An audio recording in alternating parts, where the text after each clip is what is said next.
Apocalipse 5, vi na mão direita daquele que estava sentado no trono um livro escrito por dentro e por fora, de todo selado com 7 selos. Vi também um anjo forte que proclamava em grande voz: quem é digno de abrir o livro e de lhe desatar os selos? Ora, nem no céu, nem sobre a terra, nem debaixo da terra, ninguém podia abrir o livro, nem mesmo olhar para ele.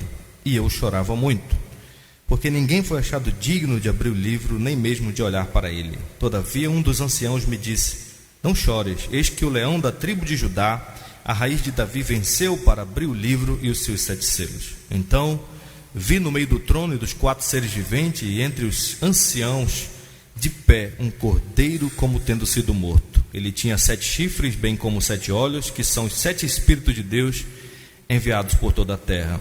Veio, pois, e tomou o livro da mão direita daquele que estava sentado no trono. E quando tomou o livro, os 4 seres viventes e os 24 anciãos prostraram-se diante do cordeiro, tendo cada um deles uma harpa e taças de ouro cheias de incenso, que são as orações dos santos. E entoavam um novo cântico, dizendo: digno és de tomar o livro e abrir-lhes os selos, porque foste morto e com teu sangue compraste para Deus os que procedem de toda tribo, língua, povo e nação. E para o nosso Deus os constituíste reino e sacerdote, e reinarão sobre a terra. Amém. Você já ouviu falar nos moravianos, ou nos irmãos morávios? Os moravianos, meus irmãos, é um grupo de crentes, uma denominação que começou no século XV, na Boêmia, tá? Onde hoje é a República Tcheca. Esses irmãos, eles davam muita ênfase na unidade cristã, na piedade cristã, na música, e de forma muito especial os morávios davam muita ênfase na questão das missões. Eles eram muito apaixonados por fazer missões. O emblema, a logomarca, digamos assim, da igreja moraviana é um cordeiro, o Cordeiro de Deus, que está carregando a bandeira, uma bandeira da vitória, tá? E essa logomarca está rodeada pelas palavras: o nosso Cordeiro venceu, vamos segui-lo. Então os moravianos carregavam essa frase como seu lema principal, tá? E eles não apenas falavam essa frase, mas eles entendiam que, pelo fato de Cristo ter vencido com a sua obra consumada na cruz do Calvário e ressuscitado, toda a nossa vida deveria ser uma vida de entrega total ao serviço de Cristo. Por isso que então eles iniciaram já mais tarde, no século XVIII, na Alemanha, um movimento de missões, de oração, de 24 horas de oração. Eles oravam 24 horas, revezando. 100 anos de oração, né? E então eles fizeram grandes coisas em nome do Senhor, porque eles tinham esse lema: com Cristo venceu, então o nosso trabalho será vitorioso também, tá? Então eles fizeram muitas coisas por conta do fato de que entregaram a sua vida para Jesus, como resultado da obra que Cristo tinha feito por eles. Christus Victor, ou Cristo vencedor, tá? Esse era o lema dos moravianos. Então nessa noite nós vamos ver que Jesus Cristo, nosso Senhor, já venceu, e por isso Ele nos chama a uma vida de devoção, de adoração e de serviço para o seu reino. Vamos ver esta proposição, considerando apenas 2 pontos hoje para a nossa meditação. Primeiro, do verso 1 ao verso 5, nós vamos considerar a visão de João e do livro que ninguém podia abrir, que o levou ao desespero. E segundo, a visão de João sobre o cordeiro que todos vão adorar. Em primeiro lugar, observe comigo do verso 1 ao verso 5, que João tem uma visão aqui sobre o livro que ninguém poderia abrir. E esta visão o levou ao desespero. Vi na mão direita daquele que estava sentado no trono, um livro escrito por dentro e por fora, de todo selado com 7 selos. Vi também um anjo forte que proclamava em grande voz: quem é digno de abrir o livro e de desatar os selos? Ora, nem no céu, nem sobre a terra, nem debaixo da terra, ninguém podia abrir o livro, nem mesmo olhar para ele. E eu chorava muito, porque ninguém foi achado digno de abrir o livro, nem mesmo de olhar para ele. Todavia um dos anciãos me disse: não chores, eis que o leão da tribo de Judá, a raiz de Davi, venceu para abrir o livro e os seus 7 selos. Na época do apóstolo Paulo, de Pedro e dos demais apóstolos, a igreja experimentou um grande crescimento. A gente vê no livro de Atos como Paulo era um desbravador e a igreja estava crescendo, e grandes avivamentos aconteceram em todas as cidades que Paulo chegava. Geralmente acontecia um avivamento da palavra do Senhor. Mas na época do livro de Apocalipse, que nós assim não temos muita certeza absoluta de quando é que esse livro foi escrito, o pensamento mais recorrente hoje é que foi escrito por volta já do final do 1º século, embora a gente não tenha certeza disso. Mas o livro dá-nos a entender que a igreja estava passando por uma grande luta, por grandes dificuldades, por grandes perseguições debaixo do Império Romano. Vocês sabem que o Império Romano era idólatra, os Césares eram maus, perversos, eles não gostavam dos cristãos, porque os cristãos diziam que Jesus é o rei, e os Césares diziam que César é o rei, César é o Senhor. Então esse livro, preste bem atenção, ele não foi escrito para te dar medo. Então, sabe que tem muita gente que não gosta de ler o livro de Apocalipse, porque fica com medo.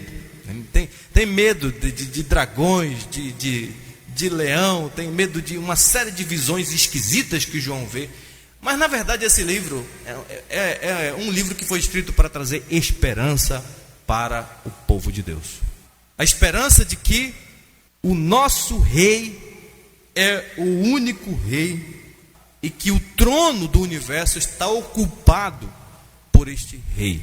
Quem governa todas as coisas é Deus, e ele entregou esse governo nas mãos do seu Filho Jesus Cristo. Ainda que a terra esteja cheia de desordem, de catástrofes, de pandemias, de guerras, de conflito, Deus é soberano e nada acontece fora da sua vontade. Então, a primeira coisa que a gente percebe aqui na visão de João é que ele vê um livro misterioso, que na verdade esse livro é um rolo de pergaminho. Esse livro, esse rolo, o texto diz, estava na mão direita. Por que estava na mão direita daquele que está sentado no trono? Porque simboliza soberania, autoridade. Então a destra de Deus é um símbolo de poder, tá? Então esse livro está na mão direita, e ele está escrito de ambos os lados, tá? Por dentro e por fora, ou seja, era uma mensagem volumosa. Ele contém todo o plano de Deus para a história humana. Ele contém toda a história da redenção do povo de Deus. Então, como diz o William Hendricks, o conteúdo do rolo pertence ao propósito secreto de Deus de estabelecer o seu reino na terra. Então, é como se Deus ele está querendo revelar para a igreja dele o que vai acontecer para o futuro, qual será o seu plano para o futuro.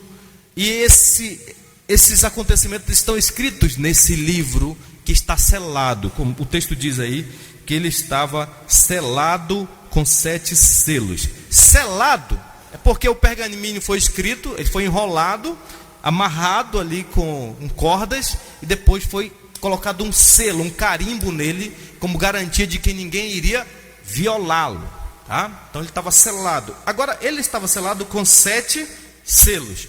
7 na Bíblia é o número da perfeição, da completude, da totalidade. Ou seja, ele estava completamente selado. Ele estava totalmente selado. E aí, no verso 2 e 3, João enxerga um anjo. Que tipo de anjo era esse? Um anjo forte, que proclamava em grande voz. Essa voz desse anjo era tão forte na visão de João, tão poderosa, que o verso 3 vai dizer que era uma voz ouvida por todos os cantos do planeta, por todos os lugares do universo. O anjo forte proclamava em alta voz, uma voz que ecoa e reverbera por toda a criação. E essa voz conclama pessoas de todos os lugares para se apresentarem diante de Deus como dignas para abrir aquele livro misterioso. O texto diz que proclamava uma ação contínua de convocar todas as criaturas de Deus para dar um passo à frente e se apresentar como dignas de abrir aquele livro misterioso. A pergunta do anjo é: quem é digno de abrir o livro e olhar para ele? Esse termo digno aqui é muito importante no texto, porque aponta para uma pessoa moralmente qualificada. Não é qualquer pessoa que tem o direito e a autoridade de abrir esse livro. É alguém que está moralmente qualificado. Então, se esse anjo perguntasse isso aqui nessa sala, nessa noite, quantos iriam dar um passo à frente para abrir esse livro? Ninguém, porque todos pecaram. Nós não somos moralmente qualificados e dignos para estar diante de Deus, porque nós somos pecadores. O resultado está no verso 3. Olha só: em toda a criação não se podia encontrar ninguém com as qualificações necessárias para abrir o livro e quebrar os seus selos. Ou seja, ninguém estava apto para se aproximar daquele que está sentado no trono e tomar das suas mãos o livro e abrir, quebrar os selos, abri-lo e lê-lo, para que a igreja do Senhor tome ciência do que vai acontecer. E isso gerou um grande desespero no profeta João, no apóstolo João. No verso 4 diz o quê? E eu chorava muito, porque ninguém foi achado digno de abrir o livro, nem mesmo de olhar para ele. Então, a ausência de qualquer um que pudesse abrir o rolo e examinar esse rolo levou João às lágrimas, levou João ao desespero. Então, esse termo, e eu chorava muito, não é um choro assim, não é aquele choro de derramar lágrimas apenas assim, mas é um choro intenso, essa ideia aqui. E eu me derramei em prantos. É isso que o texto está falando. Eu me derramei em prantos. João derramou lágrimas copiosas em demonstração de profunda tristeza por causa do rolo selado que contém a chave da redenção do povo de Deus. Se esse rolo permanecer selado, o plano de Deus para a salvação não será executado e a raça humana seria sempre condenada, porque ninguém foi achado digno de abrir o livro, nem mesmo de olhar para ele. Ninguém em todo o universo se apresentou digno para responder ao apelo do anjo e quebrar os selos e abrir o rolo, nem mesmo, preste atenção, o apóstolo João, que hoje as pessoas estão adorando, mas ele não era digno. O próprio anjo lá na frente, quando João se prostra aos seus pés, diz assim: ei, não faça isso, porque eu sou conservo teu, adora a Deus, né? Então ninguém, nenhum ser humano em toda a criação, nenhum ser pode resolver o problema do seu pecado sozinho. Ninguém está qualificado para estar diante de Deus. Adão se sentiu culpado, ele não se sentiu apto para estar diante de Deus. Abel precisou de um substituto. A nação de Israel precisava do Cordeiro da Páscoa para poder estar diante de Deus. O salmista no Salmo 130 diz: se observares, Senhor, iniquidade, quem, Senhor, subsistirá? Todos nós somos desqualificados para estarmos perante o Senhor. E isso deveria nos levar às lágrimas também. Se esse rolo permanece sem ser aberto, meus irmãos, então não há esperança para a igreja do Senhor. E isso levou João à lágrima. E aí, então, no verso 5 nós temos aí uma palavra de esperança, uma palavra de confiança, porque agora, veja, observe bem o que diz esse verso 5. Todavia um dos anciãos me disse: não chores, eis que o leão da tribo de Judá, a raiz de Davi, venceu para abrir o livro e os seus 7 selos. Observe que agora não é mais o anjo quem aparece proclamando e falando com João. agora é um dos anciãos. Porque esses anciãos aqui na Bíblia, eles representam a raça humana redimida, o povo eleito de Deus e justificado por meio de Cristo. Então agora, um ancião se dirige a João, e diz para ele não chorar mais, para ele olhar para o leão da tribo de Judá, a raiz de Davi, que venceu. Por que esse ancião aqui é importante nesse momento?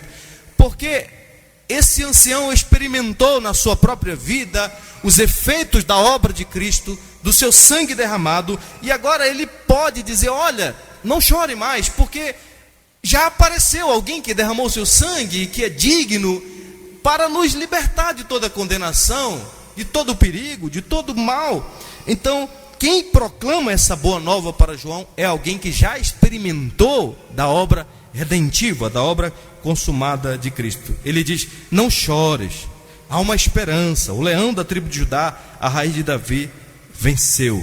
Ele é Christus Victor, ou Cristo vencedor. Ele realizou uma vitória completa.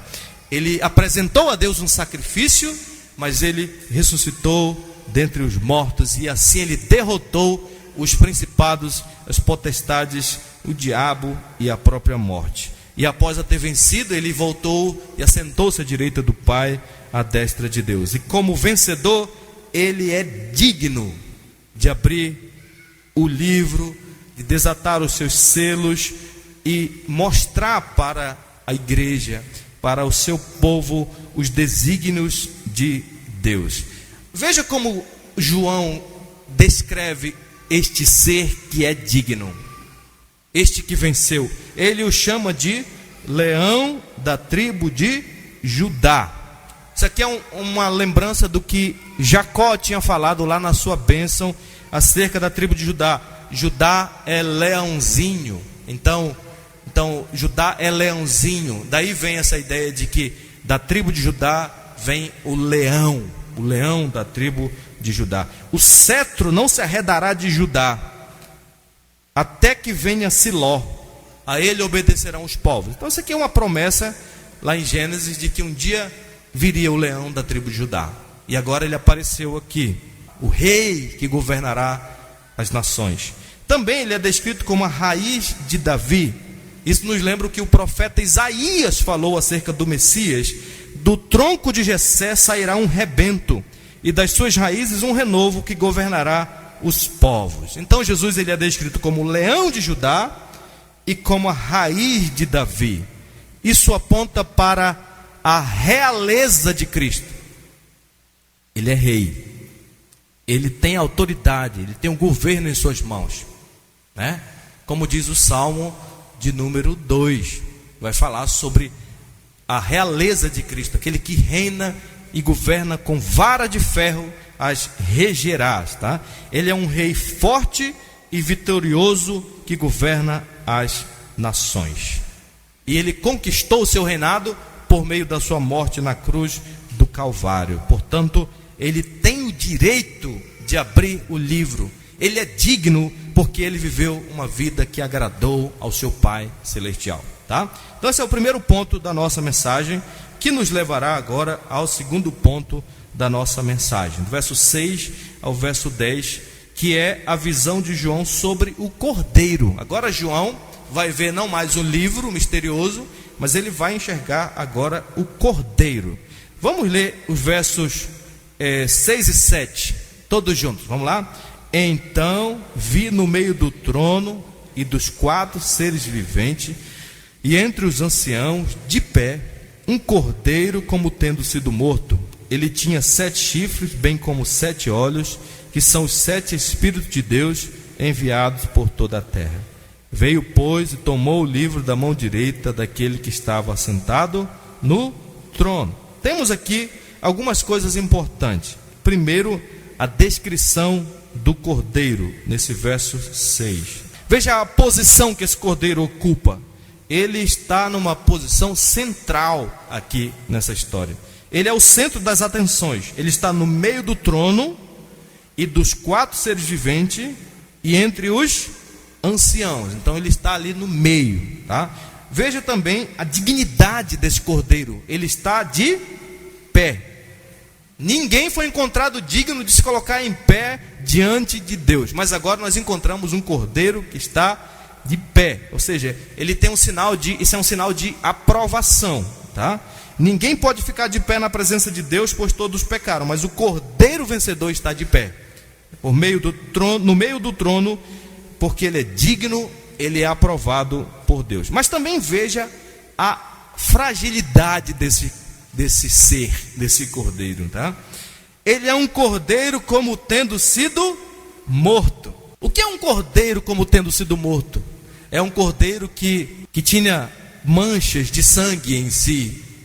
É um cordeiro que está marcado pelas ferramentas de morte. Então, João olha que aquele cordeiro, ele foi sacrificado como oferta pelo pecado. E de fato ele foi na cruz do Calvário. Eles empurraram uma lança no seu lado e saiu sangue e água. Colocaram coroa de espinhos na sua cabeça, e eles o maltrataram excessivamente. Ele foi de fato ferido de morte.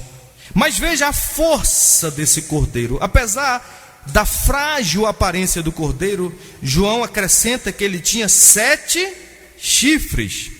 O chifre, na cultura judaica, meus irmãos, é um símbolo de força. De força. Então, com 7 chifres, ele possui toda a autoridade para governar o céu e a terra. Veja, são 7, a perfeição da força. Então tem todo o poder, ele é onipotente. Mas ele também tem 7, o quê? Olhos, tá? Que João explica que são os 7 Espíritos de Deus enviados por toda a terra. Então esses 7 olhos, eles trazem a ideia de um cordeiro que tem a visão perfeita. O presbítero Denis não iria precisar tratar da visão desse cordeiro, porque ele enxerga muito bem, viu, presbítero? Então ele tem visão perfeita, tá bom? Ele tem 7 olhos, ele entende, ele percebe, ele vê tudo o que acontece no universo. Ele está vendo inclusive o que está acontecendo agora aqui no Brasil, essa eleição. Ele sabe, né, do que vai acontecer, ele sabe quem vai ser eleito, ele sabe da confusão que vai dar depois, né? Então nada escapa à sua observação, porque além dele ter 7 chifres, ele é onipotente, ele é onisciente, ele conhece todas as coisas. Agora veja a ação do cordeiro no verso 7. Veio, tomou o livro da mão direita daquele que estava sentado no trono. Pelo fato dele ter autoridade e ele ser digno, o cordeiro é capaz de fazer o que ninguém pode fazer, tá? Ele pode se aproximar do Pai, porque o Pai o aprova. Ele pega o pergaminho da sua mão direita, abre este rolo e revela o plano de Deus, tá? Então ele se move por entre as criaturas viventes, por entre os anciãos, toma o rolo da mão direita de Deus, né? Mais uma vez aqui faz questão de mostrar que esse rolo está na mão direita daquele que se acha sentado no trono. Lá no capítulo 4 de Apocalipse nós vemos que João teve a visão do trono de Deus. E diz o texto lá, e nesse trono alguém estava sentado. Não era algo, era alguém. É o Deus Todo-Poderoso. E agora o cordeiro recebe o rolo da mão do Deus Todo-Poderoso. O que quer dizer isso? O Pai está entregando ao seu Filho toda a autoridade, tá? Conforme Jesus mesmo falou lá em Mateus capítulo 28. Toda autoridade me foi dada nos céus e na terra, tá? E isso vai nos levar ao último aspecto que eu quero tratar com vocês, verso 8 ao 10, que é a reação ao cordeiro. Olha só. E quando tomou o livro, os 4 seres viventes e os 24 anciãos prostraram-se diante do cordeiro, tendo cada um deles uma harpa e taças de ouro cheias de incenso, que são as orações dos santos. E entoavam o novo cântico, dizendo: digno és de tomar o livro e abrir-lhes os selos, porque foste morto e com teu sangue compraste para Deus os que procedem de toda tribo, língua, povo e nação. E para o nosso Deus os constituíste reino e sacerdote, e reinarão sobre a terra. nós temos aqui duas reações ao cordeiro digno. A primeira reação é de adoração reverente. O texto diz que ele toma o livro e os 4 seres viventes, e os 24 anciãos prostram-se diante do cordeiro em adoração ao seu santo nome, tá? Lembrem que os 4 seres viventes aqui no livro de Apocalipse simbolizam os anjos, e os 24 anciãos simbolizam o povo de Deus redimido da antiga e da nova dispensação. Então, em reconhecimento da dignidade do cordeiro, anjos e homens prostram-se diante do cordeiro em adoração. E é interessante que aqui cada um deles tem o quê? Uma harpa e taças de ouro cheias de incenso em suas mãos, que são as orações dos santos. O que é uma harpa? A harpa é um instrumento musical usado na adoração, no templo, no Antigo Testamento. Então, isso nos mostra que não é errado a gente usar instrumentos na adoração de Deus, no culto a Deus, É óbvio que a gente tem que fazer isso com decência e com ordem, mas aqui os redimidos, eles têm harpas em suas mãos, Eles entoam o louvores ao Senhor com instrumentos, E quando nós morremos aqui na terra, certamente o Senhor nos entrega uma harpa e uma coroa. Coroa como símbolo da nossa vitória, de reinar com Cristo, e a harpa como instrumento de culto e adoração a Deus. Então a primeira reação desses anjos e dos homens é uma reação de se prostrar em adoração ao Cordeiro, tá? Interessante isso, tá? Não é uma reação, aquele tipo de reação que as pessoas têm hoje na adoração ao Cordeiro, que não tem nada a ver com o culto, reverente. Isso aqui é uma adoração reverente. Segundo, foi uma reação de louvores. Verso 9 e 10 diz: e entoava um novo cântico, dizendo: digno és de tomar o livro e abrir os selos, porque foste morto e com teu sangue compraste para Deus. Uma das práticas mais comuns dos crentes na Bíblia é louvar a Deus pelos seus feitos gloriosos. Os salmistas fizeram isso, e aqui nós encontramos os anjos e os redimidos louvando a Deus por sua obra de redenção. E aqui está a letra do cântico. Tem até um cântico que a gente canta aqui na igreja, digno és de tomar o livro. Então, essa canção afirma aqui 3 razões para louvar esse Cordeiro. Primeiro, ele é digno de revelar o programa de Deus. Ele é digno porque redimiu o seu povo, porque foste morto e com teu sangue compraste para Deus. Então, a dignidade dele está naquilo que ele fez, na sua obra consumada. Ele comprou. Essa ideia de comprar é de onde vem a nossa ideia de redenção, e redimir as pessoas. Redenção é deixar alguém livre mediante o pagamento de um preço, e foi isso que Jesus fez por nós.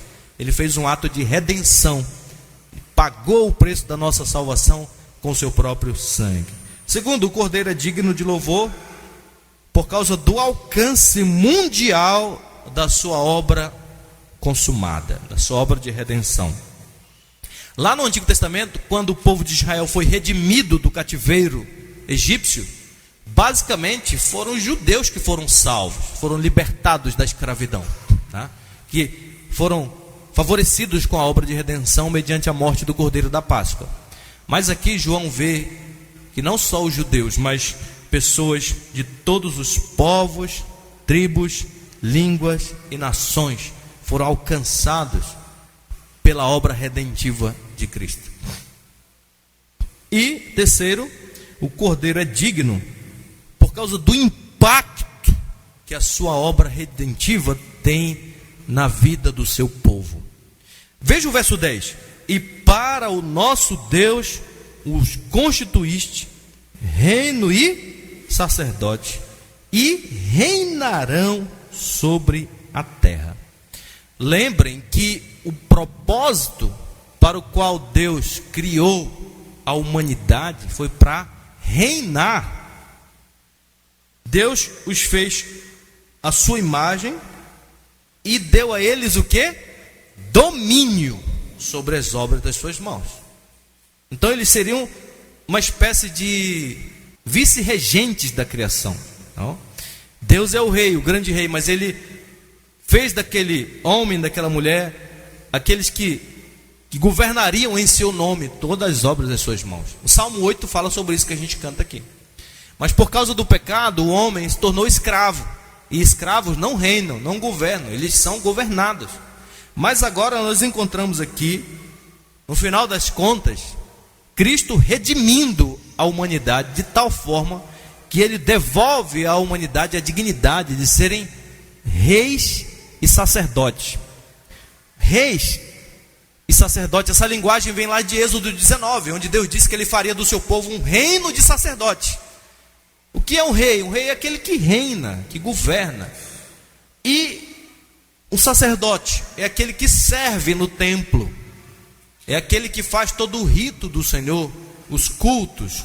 Então, esses homens e mulheres que foram redimidos por Cristo, agora são reis. Eles reinam com Cristo e eles são sacerdotes, eles servem a Cristo. Tá? Se você ver até o final desse capítulo 5, meus irmãos, eu não li até o final, mas se você olhar, você vai ver o dilúvio de louvores que saiu da boca de todos os seres debaixo do sol, em todo o universo, àquele que venceu.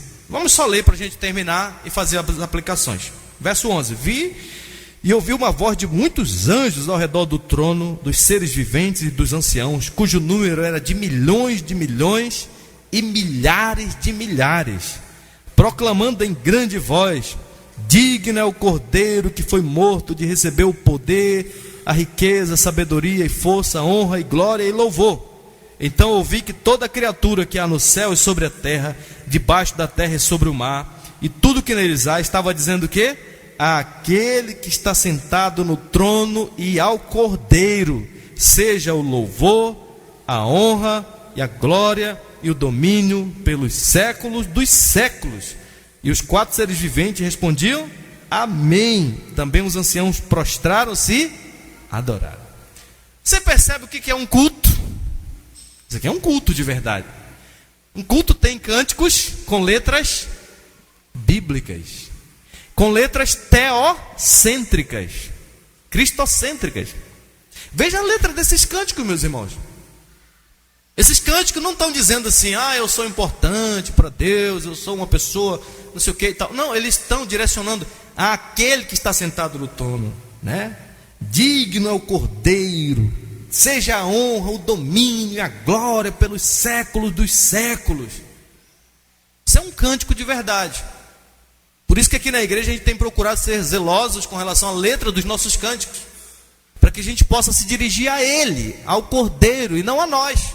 Os cânticos do culto têm que ser cânticos cristocêntricos e teocêntricos. A Ele seja a honra, a glória, o louvor pelos séculos dos séculos. E aí, meus irmãos, é muito importante que os irmãos sempre respondam esse amém. Agora, deixa eu concluir com algumas aplicações práticas. O que essa passagem nos ensina de forma prática? A gente terminar, tomar a ceia do Senhor e nos despedir. Primeiro, o futuro da igreja e do universo está nas mãos de Cristo, que é o cabeça da igreja. Essa lição aqui é muito importante para nós aqui. Por que é importante? Porque quem governa essa terra, este mundo, não é o Vladimir Putin. Quem governa essa terra não é o ditador da Nicarágua, não é o ditador da China, não é o Fidel Castro, que já inclusive partiu para prestar conta da sua maldade. Não é o presidente da República, da nossa nação, não é o presidente dos Estados Unidos. Somente Cristo, só a Ele foi dado poder nos céus e na terra, porque só Ele é digno. Então nós não podemos temer. Isso é importante, porque lá em 1 Coríntios 15 diz: porque convém que Ele reine até que haja posto todos os inimigos debaixo dos pés. Ou seja, ele vai reinar até o fim e vai humilhar todos os seus inimigos e vai devolver o reino ao Pai. Isso aqui, por que é tão importante para nós nesse cenário de guerra, por exemplo? Porque está todo mundo com medo do Putin destruir o mundo com uma bomba nuclear. Ele não vai fazer isso, irmãos. Doido eu sei que ele é bem, mas ele não tem o poder para destruir aquilo que não pertence a ele. E não foi dado a ele essa autoridade. Porque se ele destruir o mundo, para onde vai o desígnio do Senhor? Essa terra pertence ao Senhor, a terra é de Deus. Quem governa este universo é aquele que está sentado no trono, é o rei da igreja. Lá na promessa de Deus a Noé, ele disse que haveria estabilidade na criação até a consumação dos séculos. Quando Cristo voltar para consumar o seu reino. Então, não se desespere. Por mais que aconteçam tragédias, coisas horríveis, mas sempre haverá estabilidade até a consumação dos séculos. Segunda lição que nós aprendemos aqui: não há salvação fora de Cristo, porque só Ele é qualificado para ser o nosso mediador. Há um só Deus e um só mediador entre Deus e os homens, Cristo Jesus, homem. Só Ele é digno, só Ele viveu uma vida inocente, sem mácula. Só Ele recebeu a palavra de aprovação do Pai: este é o meu Filho amado, em quem me alegro, me comprazo. Só Ele é digno, porque só Ele derramou um sangue inocente para redimir o seu povo. Então, se nesta noite, até aqui, você ainda está procurando salvação em coisas ou pessoas fora de Cristo, você tem que parar. E você tem que olhar só para Cristo crucificado, porque só Ele pode ser o teu mediador diante de Deus. Só Ele pode se aproximar de Deus e te aproximar de Deus. A gente cantou hoje, né? Diante do trono do Senhor eu tenho um mediador, um sumo sacerdote, Deus, que advoga em meu favor. Então recorra a Ele. Você não tem que recorrer nem a você, nem a mediadores humanos, mas somente a Cristo, porque só Ele é digno. Terceiro, a obra da redenção é para ser cantada. Preste atenção. A resposta adequada à obra que Cristo fez deve ser de adoração e louvor, meus irmãos. Foi isso que os anjos fizeram aqui nesse texto. Foi isso que os redimidos fizeram aqui. Foi isso que Maria fez quando o anjo anunciou que Jesus viria redimir o seu povo. Foi isso que Zacarias fez. Foi isso que os anjos fizeram quando Jesus nasceu. Foi isso também que Simeão fez quando tomou o menino em seus braços. Eles se prostraram e adoraram e cantaram alegremente, dizendo que o Cordeiro era digno, porque ele consumou a sua obra. E aí, como nós lemos por último, no verso 11 ao 14, a gente viu aí, né, que milhares e milhares de anjos, e depois aí toda criatura que há no céu e sobre a terra, estava cantando e louvando ao Cordeiro. Então, eu já falei isso aqui uma vez, mas eu vou repetir: o Evangelho é musical. O que quer dizer isso, meus irmãos? O que Deus fez em Cristo exige de nós não apenas conhecimento desse fato, mas louvor e adoração em resposta ao que Ele fez. Então, você não deve apenas saber que Jesus te redimiu e te salvou. Você precisa celebrá-lo com música, com cânticos. Então, na hora, você não pode chegar no culto, por exemplo, só para ouvir a palavra. Vocês têm que chegar para louvar a obra da redenção, né? Para cantar louvores ao teu Senhor, ao teu Cordeiro. É isso que os anjos e os homens fazem em Apocalipse o tempo inteiro. Há 7 cânticos no livro de Apocalipse e todos eles exaltam a majestade de Deus pela obra da redenção. Então nós temos que imitar esses anjos e esses homens. Não é qualquer cântico, mas cânticos que realmente tenham letras teocêntricas, cristocêntricas e que exaltem a majestade de Deus. Em quarto lugar e último lugar, nós aprendemos aqui então como Deus cumpre a sua palavra. Ele disse a Abraão lá em Gênesis 12: em ti serão benditas todas as famílias da terra.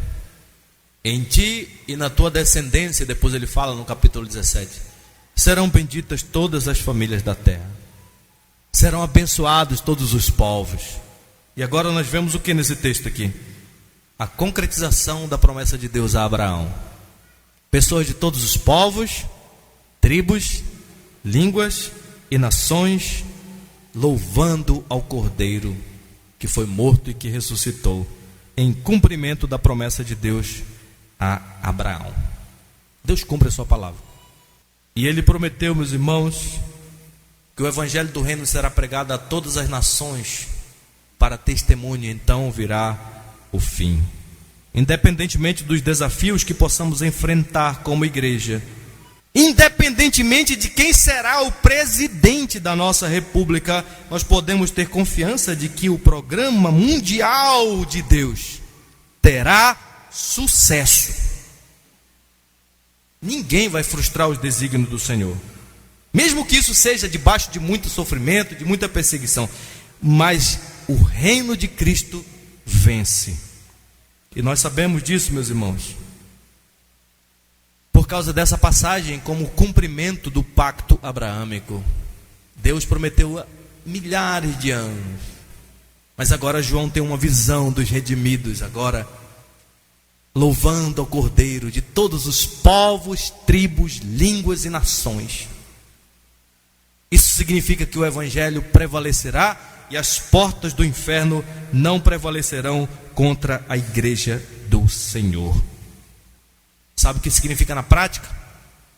Você está sendo chamado como sacerdote e rei para a adoração e para o serviço de Cristo, porque o nosso Cordeiro já venceu. Então vamos segui-lo. Vamos nos esforçar para ver o seu reino se expandir e crescer aqui nessa cidade. E mais pessoas venham e glorifiquem o seu nome pela vitória que ele conquistou na cruz do Calvário. Os moravianos foram homens que batalharam muito pela causa do reino de Deus, especialmente nas missões. Tem uma história de uns moravianos, uns jovens moravianos de 20 anos de idade. Eles tomaram ciência de que um senhor tinha uma ilha onde esse senhor tinha levado vários escravos para ir para essa ilha, tá? Esses dois rapazes tomaram ciência de que esses escravos estavam nessa ilha, trabalhando lá, isolados para lá. E então, eles falaram assim: nós precisamos pregar o evangelho para esse pessoal. E eles foram lá, conversaram com o dono da ilha, mas ele falou assim: olha, ninguém vai pregar essa superstição aqui na minha ilha para esses homens. Mas aí eles tentaram arrumar um jeito de ir para lá. O que eles fizeram? Eles foram lá e disseram assim: e se a gente se vender como escravos para ti? E então ele falou: bom, vocês podem vir. E então eles foram, e com o dinheiro da venda deles como escravos, eles pagaram todos os custos da viagem e foram embora lá para aquela ilha, pregar o evangelho para aqueles escravos. 2.000 pessoas escravizadas ali naquela ilha. E a história diz que quando eles estavam partindo do porto, né, as pessoas estavam lá, os amigos, irmãos, chorosos, tristes. E aí quando eles iam saindo, eles disseram assim: nós estamos indo para que o Cordeiro que foi imolado receba a recompensa do seu sofrimento. E eles foram embora para nunca mais ver os seus familiares. Por porque o Cordeiro venceu, Ele nos chama ao seu serviço. Deus nos abençoe, meus irmãos. Amém.